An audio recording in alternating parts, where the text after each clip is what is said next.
When you entrust a man with the public trust, and you know that he's human, and you don't want him to run amok, you bind him down with an oath. I know we heard talk today about someday you may see those in the uniform, in violation of their oaths, pointing the gun at you, their masters, in an unlawful way. I pray that never happens. It has happened. I want to assure you, the man in the uniform will not be I. Law enforcement and military are not the enemy. There's a lot of people that think, oh God, we're going to have to fight the U.S. forces, we're going to have to fight the Marines, we're going to have to fight the Army. And that's not the case. U.S. military is not against the people. We are the people.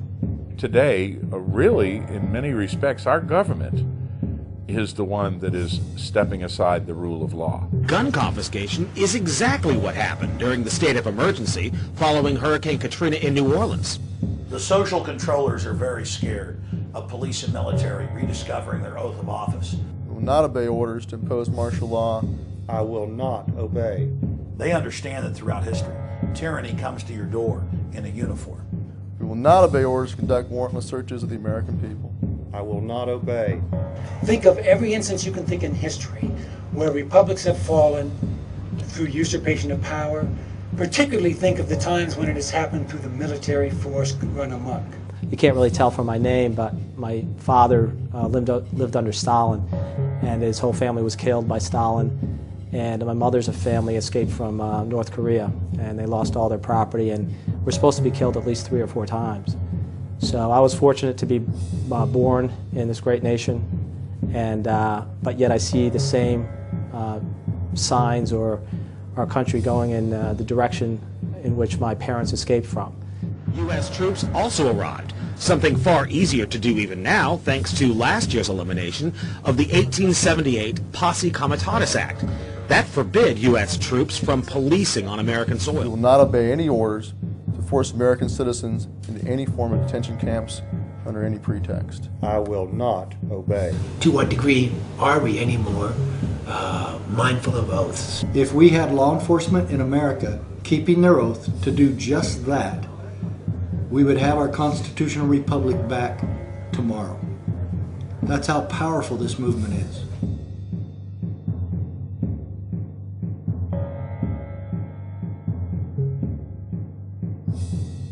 I'm Garrett Lear, the Patriot Pastor. This is where the battle was fought, right here in the Lexington Battle Green. This is sacred ground. This is one of the most important pieces of real estate in the history of America.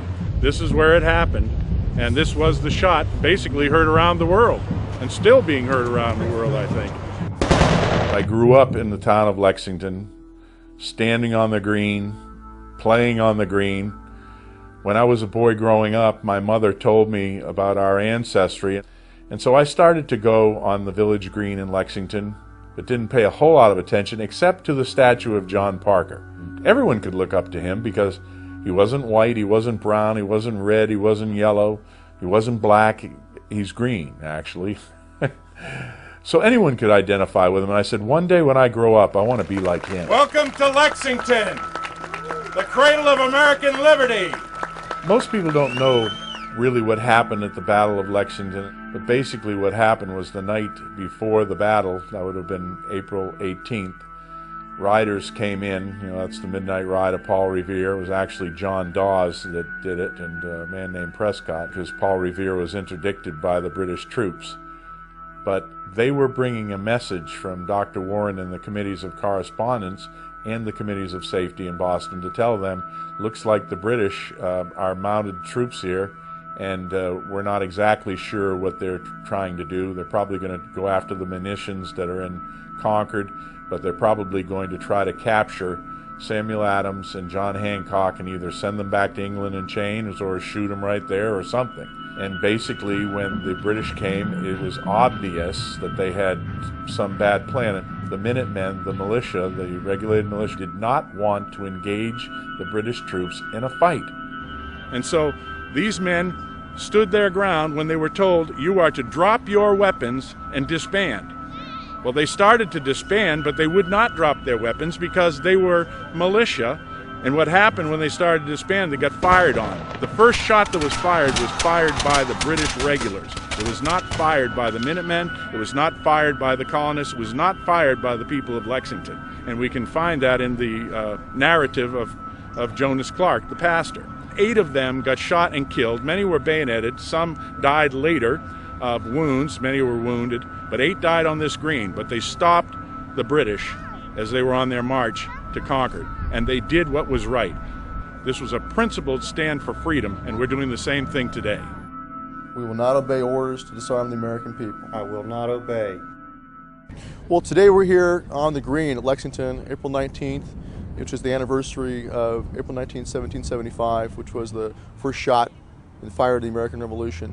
I'm Stuart Rhodes, the founder of Oath Keepers, which is a nonpartisan association of current serving military, police, and veterans, all of us who swore an oath to defend the Constitution. And our mission is to make sure that all of the other oath takers are oath keepers. Gun confiscation is exactly what happened during the state of emergency following Hurricane Katrina in New Orleans. U.S. troops also arrived, something far easier to do even now thanks to last year's elimination of the 1878 Posse Comitatus Act.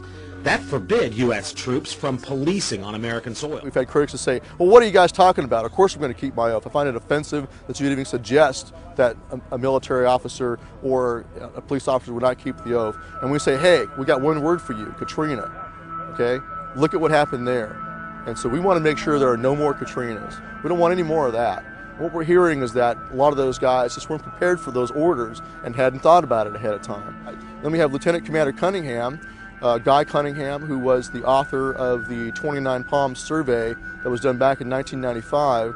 Well, he surveyed the Marine Corps, some Marines at 29 Palms, and asked them whether or not they would fire on Americans who resisted in an attempt to disarm them. If orders came down to disarm the American people and they resisted, would they fire on them? So the 29 Palms survey, ending with question 46, with the scenario that the government has banned all non-sporting firearms and that the American citizens in possession of these firearms have 30 days to turn them over to the local authorities. At the end of this period of time, several citizen groups form that refuse or resist the confiscation of these firearms banned by the U.S. government. Marines were asked whether or not they would fire upon U.S. citizens who refuse or resist the confiscation of firearms banned by the U.S. government. I found this very difficult to swallow. 11% opted with the no opinion response. Had no opinion?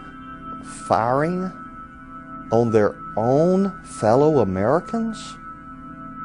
Of the remaining 26.34% answered that they would fire on their fellow Americans, U.S. citizens, who refused or resisted the confiscation of firearms banned by the U.S. government, who had no authority constitutionally to enact such a ban.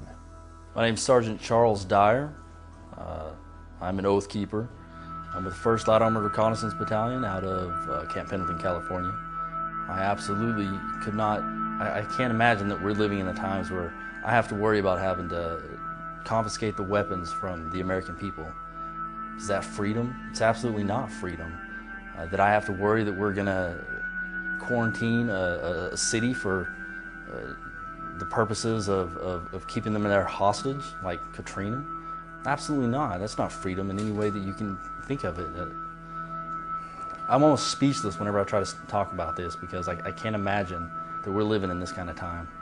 It really bothers me. Absolutely.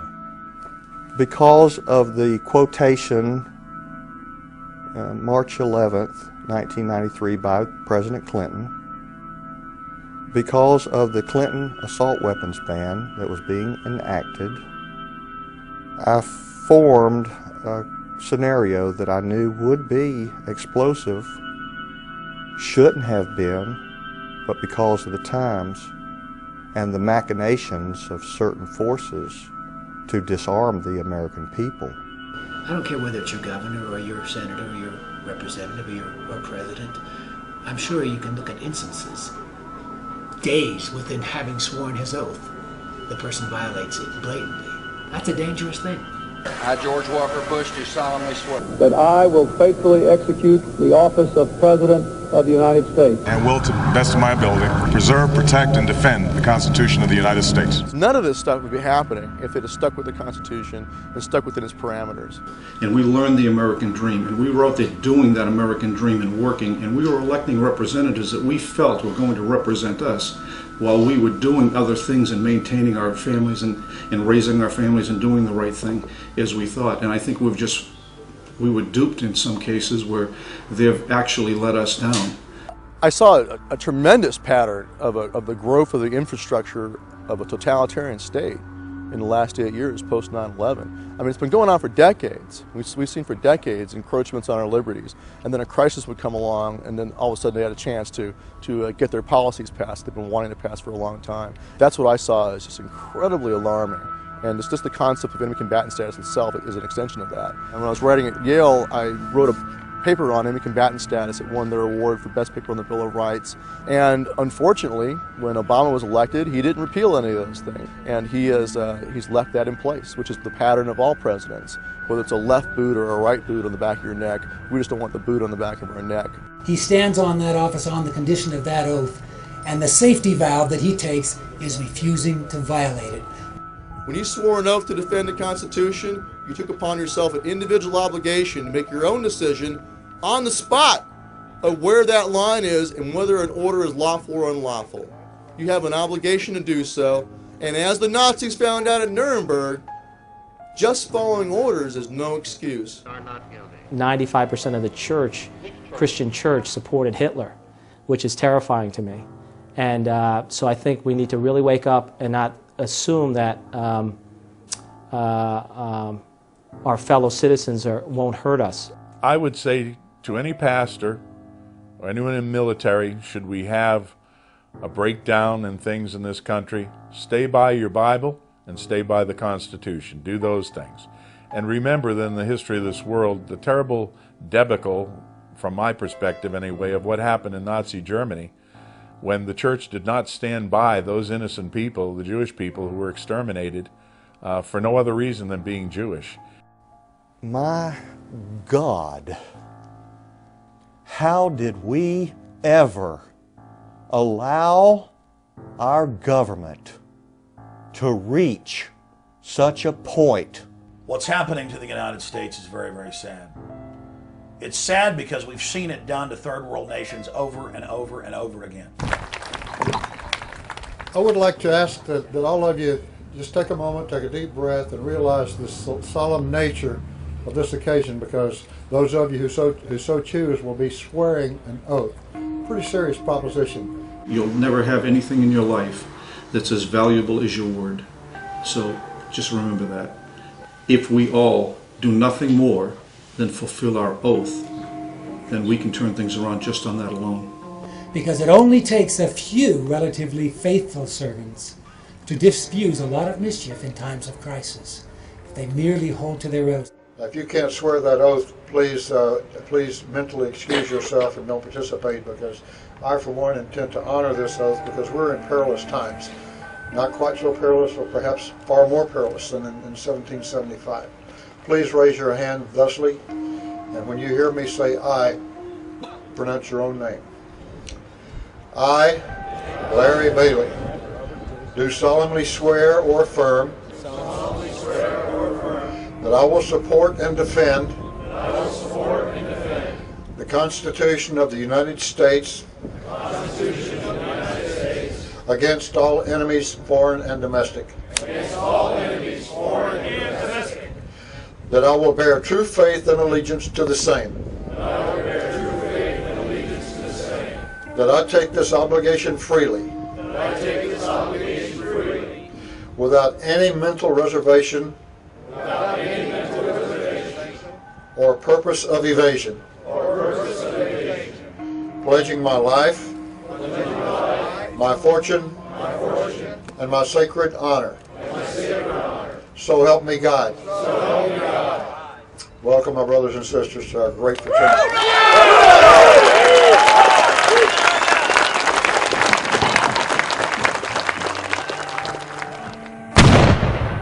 Oath Keepers, an association of active duty military, police officers, and veterans, all of us who swore the oath, and will keep our oath, and will honor our oath. If you swore an oath to defend the Constitution, honor your oath by joining us, the Oath Keepers, and become an Oath Keeper.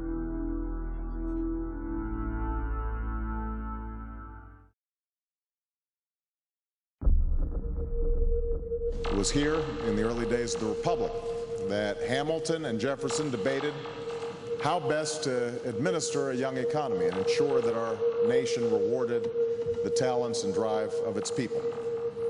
And 2 centuries later, we still grapple with these questions, questions made more acute in moments of crisis. It was 1 year ago today that we experienced just such a crisis. Several of the world's largest and oldest financial institutions had fallen, either bankrupt, bought, or bailed out. $5 trillion of Americans' household wealth evaporated in the span of just 3 months. So yes, we had to take extraordinary action in the wake of an extraordinary economic crisis. Ironically, led to a rescue far more intrusive than anything any of us, Democratic or Republican, progressive or conservative, would have ever proposed or predicted. Now, there will be those who defend the status quo. There always are. There will be those who argue we should do less or nothing at all. There will be those who engage in revisionist history or have selective memories and don't seem to recall what we just went through last year. So I want everybody here to hear my words. Essential to this effort is reforming what's broken in the global financial system. This administration is committed to pursuing expanded trade and new trade agreements. And each time that we have met with the G20 and the G8, we have reaffirmed the need to fight against protectionism. So I promise you, I did not run for president to bail out banks or intervene in capital markets. But it is important to note that the very absence of common sense regulations able to keep up with a fast-paced financial sector is what created the need for that extraordinary intervention. Not just with our administration, but the previous administration. And this administration, under the outstanding leadership of Tim Geithner and Larry Summers and others, they were not the cause of this crisis. And yet American taxpayers, through their government, had to take extraordinary action to stabilize the financial industry. They shouldered the burden of the bailout, and they are still bearing the burden of the fallout in lost jobs and lost homes and lost opportunities. 1 year ago, we saw in stark relief how markets can spin out of control, how a lack of common sense rules can lead to excess and abuse, how close we can come to the brink.